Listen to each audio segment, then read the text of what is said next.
Olá, boa noite. Estamos aqui mais uma vez para o nosso momento de relaxamento e descanso. Esse momento onde a gente busca a paz, aliviar os pensamentos, deixar os problemas lá fora e focar um pouquinho na gente, relaxando o corpo, procurando uma posição confortável na cama, fechando os olhos. E essa noite temos mais uma história para dormir. Uma história de reflexão, uma história de sabedoria. Para viver plenamente. Alguns anos atrás, minha esposa, minha irmã, meu cunhado e eu decidimos fazer uma caminhada de ponta a ponta do Grand Canyon, no Arizona. Essa foi a minha segunda caminhada nesse canyon, uma paisagem espetacularmente bela e acidentada de 446 quilômetros de comprimento e 1,5 km de profundidade. A caminhada de um extremo ao outro do canyon é de 34 quilômetros. No início da nossa caminhada, percebi que tínhamos feito vários cálculos errados. Estávamos no final do verão, a época mais quente do ano. Havíamos iniciado a trilha tarde demais naquela manhã e ingerido pouca água. Depois de poucas horas, minha irmã sentiu-se mal, desmaiou e ficou desorientada. Insisti para que fôssemos em frente. Coloquei a mochila dela com 23 quilos sobre os meus ombros, adicionando este peso à minha, que já pesava 32 quilos. O dia foi passando e a temperatura subiu muito.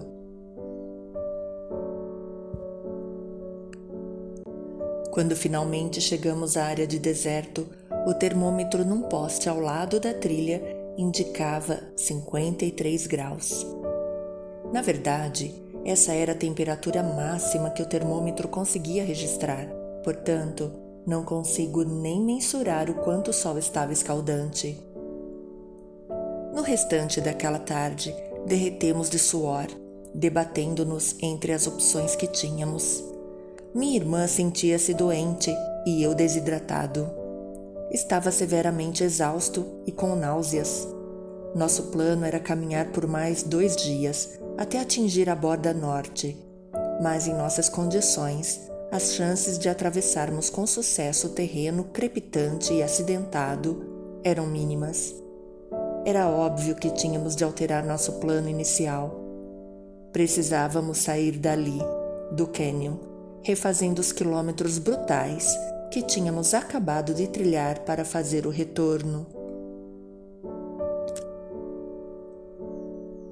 Para tomar a decisão certa, eu teria que abrir mão de minhas expectativas e do meu equipamento. Porém, decidir isso não era fácil. Minha esposa e eu tínhamos sonhado em fazer essa aventura, organizar a nossa agenda de viagem, exigira complexo planejamento e estratégia. Se desistíssemos agora, será que teríamos outra oportunidade para isso? Além disso, no estado em que eu estava, não poderia sair do canyon carregando 2 mochilas. Uma delas teria que deixar para trás. Eu tinha emprestado os equipamentos para minha irmã, e assim, uma das mochilas representava um bom investimento e a outra tinha valor sentimental. Eu não queria deixar nenhuma delas para trás. Teria de dar meia volta e deixar alguma coisa para trás. Teria que me lembrar do que era melhor: a segurança das pessoas que amava e a minha. O que nos impede de buscar o que é bom para nós? De quais expectativas precisamos abrir mão quando enfrentamos as circunstâncias ao nosso redor? Precisamos seguir numa direção diferente? Se sim, quais equipamentos devemos abandonar? Ao olharmos as realidades que nos cercam, alguns de nossos maiores questionamentos têm a ver com Deus. Se cremos que Deus é real, como lidamos com o mal, a guerra e a violência? O mundo que conhecemos parece estar em desacordo com o conceito de um Deus amoroso. Alguns anos atrás, enfrentei um longo período obscuro durante o qual uma batalha implacável contra o medo ameaçou me desequilibrar. Certa madrugada, sentei-me num sofá de couro, gelado, enquanto minha família dormia. Orei entre lágrimas e raiva. Algum dia isso vai acabar?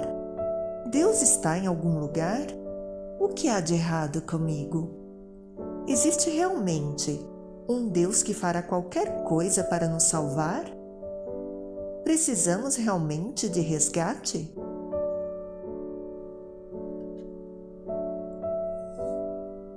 A maioria de nós está dolorosa e tristemente ciente de que algo está terrivelmente errado em nosso mundo.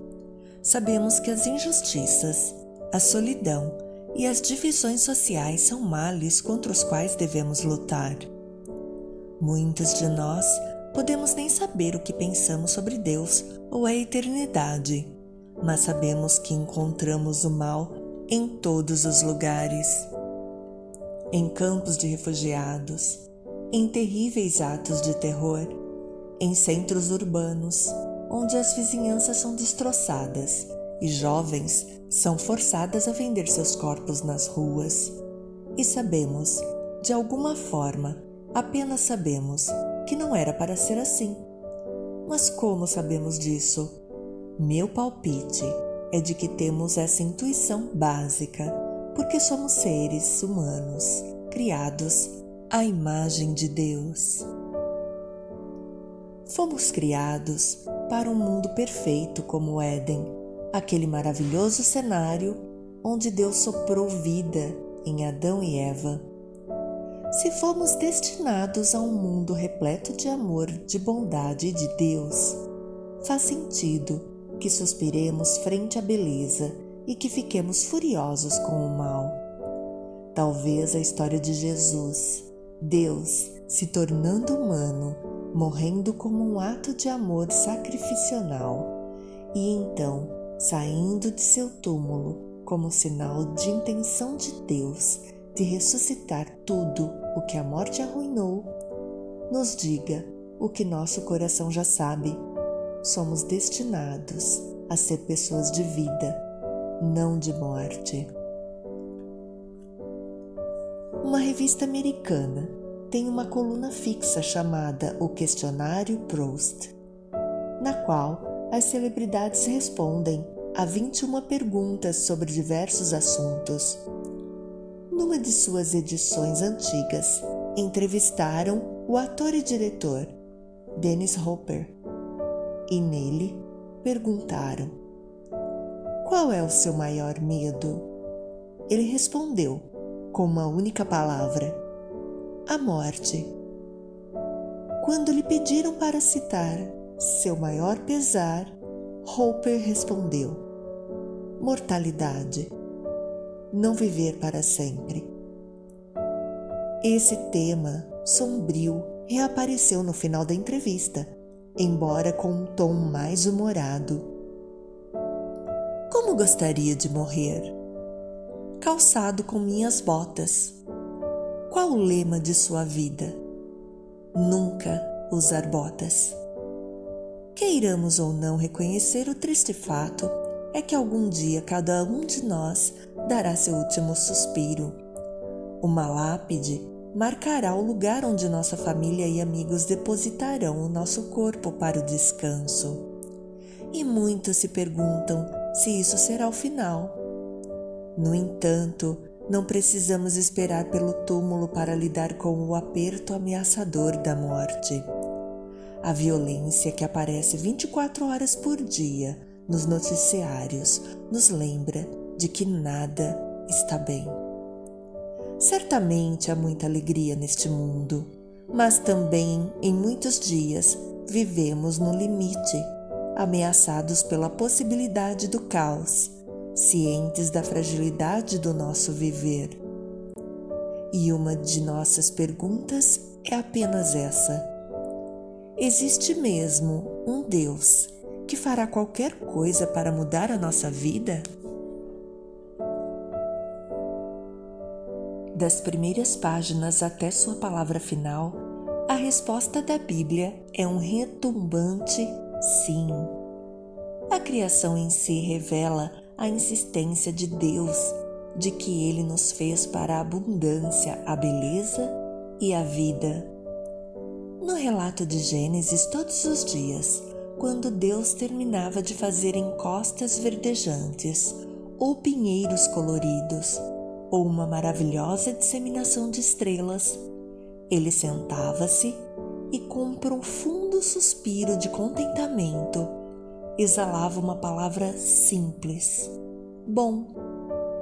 Dia 1, bom. Dia 2, bom. Dia 3, 4, 5, bom, bom, bom.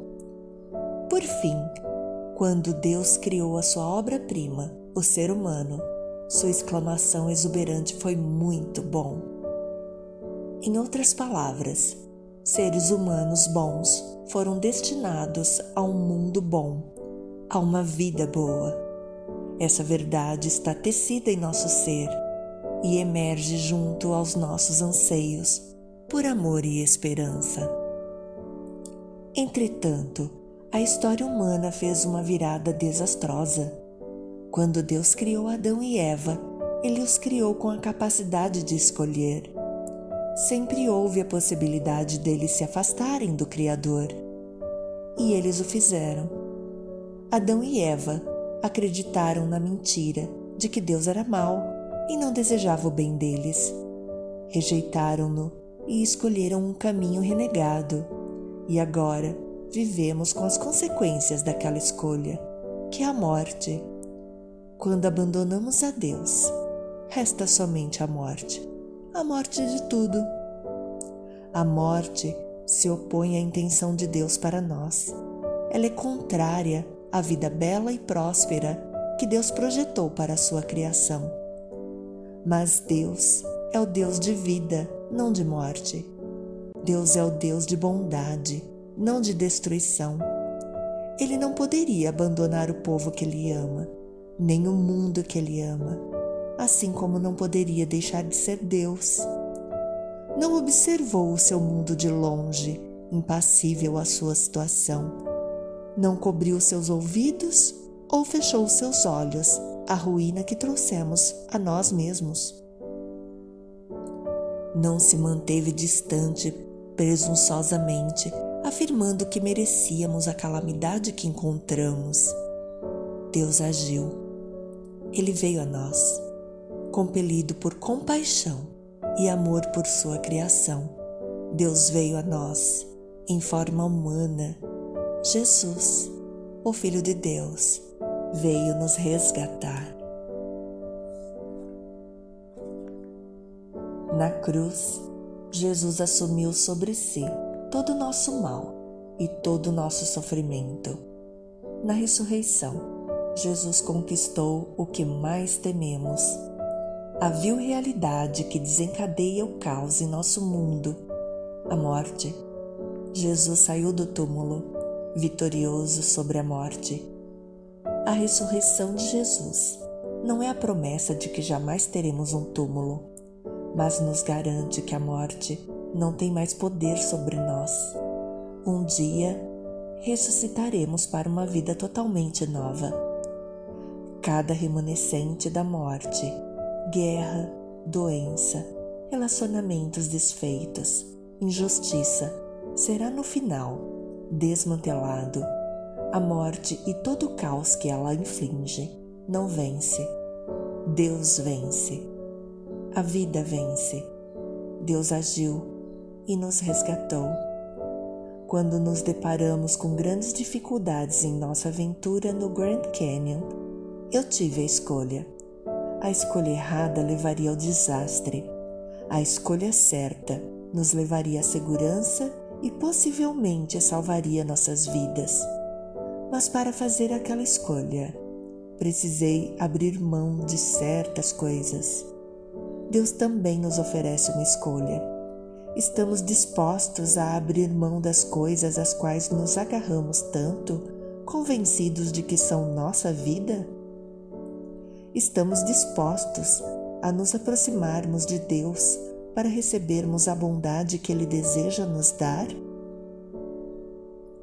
Confiaremos que Deus é generoso, bom e deseja nossa alegria? Confiaremos que Deus agiu e agirá em nosso favor?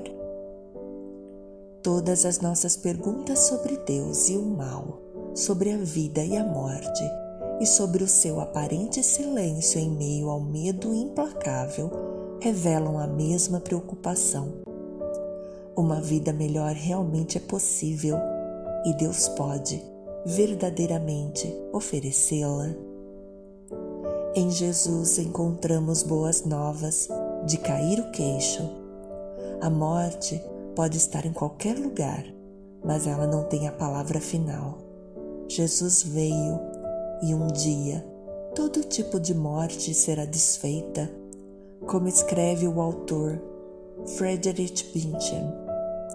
O que está perdido não é nada comparado ao que é achado, e toda morte que houve, se colocada ao lado da vida, mal encherá uma xícara.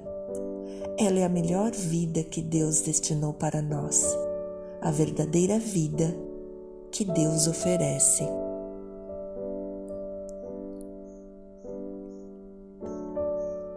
Portanto, estamos aqui para passar por provas, por experiências, e elas demandam escolhas.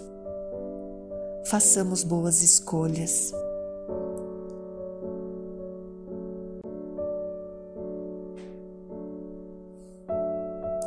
Tenhamos bons comportamentos, sejamos bons como Deus foi e é. Deus criou coisas boas e criou o ser humano como muito bom. Portanto, façamos valer a nossa existência como pessoas boas, valorizando o dom da vida que nos foi dado para sermos melhores, para alcançarmos a semelhança com Deus. Uma boa noite.